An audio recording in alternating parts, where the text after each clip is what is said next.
Good evening and welcome to the 18 WJTS newscast for Tuesday, April 2nd. Thank you for choosing us for your local news coverage this evening. I'm Jared Atkins reporting. The DuBois County Prosecutor's Office has recently made a list of several resolved high-level felony criminal charge cases that were charged earlier this year. Included in the list was 21-year-old Brian Gonzalez of Jasper pleading guilty to 2 counts of child molesting, 1 a level 3 felony and 1 a level 4 felony, and being sentenced to a total of 25 years at the Indiana Department of Corrections. Another case resolved was 76-year-old Maynard Jackson Jr. of Jasper pleading guilty to 2 counts of child molesting as Class C felonies and being sentenced to a total of 8 years at the Indiana Department of Corrections. You can find the full list by visiting our website over at WJTS.tv. The DuBois County Sheriff's Office has been made aware of a concerning scam going around the community. A male subject falsely identifying himself as Sergeant Sullivan is making threatening phone calls demanding compliance with vague requests and threatening arrest if not followed. Local law enforcement will never demand immediate action or payment over the phone. They always identify themselves and provide verifiable contact information. If you receive this phone call, do not give out personal information nor comply with demands. Please hang up and call the DuBois County Sheriff's Office immediately at 482-3522. The Huntingburg Fire Department is gearing up to throw open its doors for a day of community engagement and fun at their upcoming open house. This event is set to take place on May 18th from 11 a.m. to 3 p.m. and the event will be held at the Teen Outback in Huntingburg. The open house promises activities suitable for all ages, ensuring a delightful experience. From informative sessions to entertaining games, there will be something for everyone. Kids can enjoy engaging games while adults can participate in valuable sessions on smoke alarm information, fire extinguisher training, and even stop the bleed. The Huntingburg Fire Department Auxiliary will be offering chicken dinners for just $15 per plate. For those wanting to grab a spot, meal tickets are now available. Interested individuals can reach out to any firefighter or call the fire station directly at 812-683-4363. The Indiana Department of Transportation has announced alternating lane closures for US 231 near Hayesville.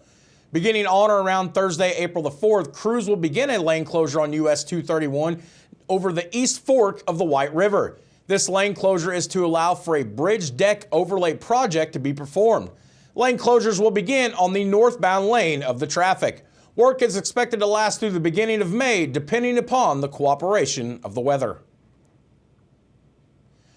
Foodies can rejoice as the April Downtown Chowdown gears up for another mouth-watering event at the Riverwalk Dave Beeler Plaza. This event is going down on Thursday, April the 4th from 4 to 8 p.m. Parking convenience is ensured with ample space available at the Tim Clark Cultural Center, and live music will be featured as well. The highlight of the event will be the impressive lineup of food trucks from Wood Capital Pizza to Oink to Emerald Greens, and more. Fistfuls of tacos to sips and snacks, attendees can expect a diverse range of culinary delights. Other featured trucks include Kona Ice and Maddie's Main Squeeze, and weather permitting, JB's Barnyard. As a simple reminder, the City of Huntingburg Street Department will be conducting the Spring Cleanup Days starting next week on Thursday, April 11th from 1 to 7 p.m., Friday, April 12th from 1 to 7 p.m., and Saturday, April the 13th from 8 a.m. to 4 p.m., located at 1103 East 1st Street in Huntingburg. The Spring Cleanup Days provides residents an opportunity to safely dispose of unwanted items. Please note that this event is for Huntingburg residents only. A utility bill and ID are required. The City of Huntingburg does refuse the right to any item. To view a full list of prices and see what is not accepted, please check out our website. $2 million in grants is now available to fund urban forestry throughout Indiana through the United States Department of Agriculture Forest Service and the Community Forestry Program. Projects that are fundable through this grant include tree planting, tree inventories with management plans, tree canopy assessments, storm response planning, and more. Funds are awarded on a reimbursable basis and no match is required.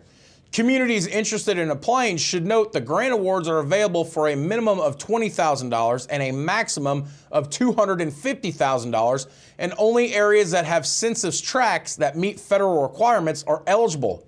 Applications are due by July 12th, and all application materials are available for download at the dnr.in.gov website. And in other local news that matters to you, a little something lighter to end your evening newscast. A local teen has been the talk of the community for her commitment to special needs and her event entitled Sky is the Limit. My name's Malia Deering. I am 15 years old. My nephew has Down syndrome, so that brought me into the special needs and disabilities community a lot.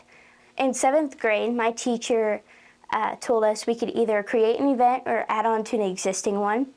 And then I came up with the idea, the sky's the limit. I talked to a couple other girls and then suggested the idea and they liked it. So that's how Differently Able started, because everybody's able, but some people are just differently able. Service before self is a phrase thrown around often.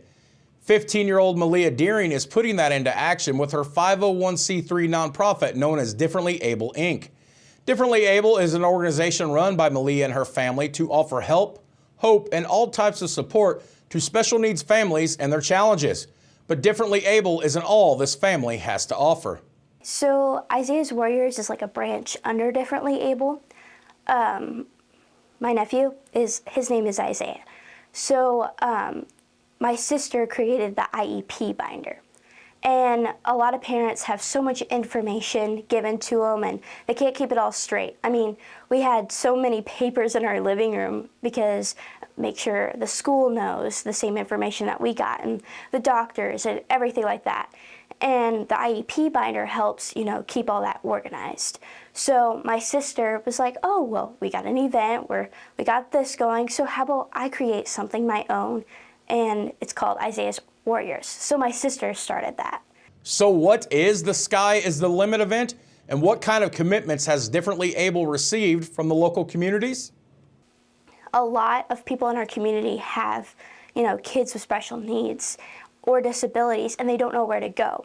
So that's why this event is so different. It's so special. For those of you wanting to help support Differently Able, it's a straightforward process. Just donate. Our ideas and plans are going to take many years to, get there. We want to do a park. We want to give out cards to help families in need. And, that takes money and that takes time, and we have to build that up. So just donate and, that would help us. While passionate about her nonprofit, Malia explains they haven't got all the answers, but with a caveat. I mean, we don't know everything. So people come up to us and we're like, oh, blah, blah, blah, blah, blah. What can we do for this? And okay, we don't know everything, but we will try and help you. We won't stop until we find some answer. And we have so many people that do know the answer if we don't. And we have so many connections that will try and help you as best as we can. The Sky is the Limit event happens this Saturday, April the 6th from 11 a.m. to 3 p.m. at the Huntingburg Event Center. Donations for Differently Able can be mailed to 711 East 1st Street in Huntingburg or by simply stopping by any Freedom Bank branch and donating to Differently Able, Inc. You can find more information by emailing Differently Able at differentlyAbleInc@outlook.com or by visiting their Facebook page. And that has been your in-depth look at news here on 18 WJTS. Please keep it right here. When we come back, you'll get to see the cool cat I hung out with at the Du Bois County Humane Society for our Pet of the Week segment, followed by our 18 WJTS weather.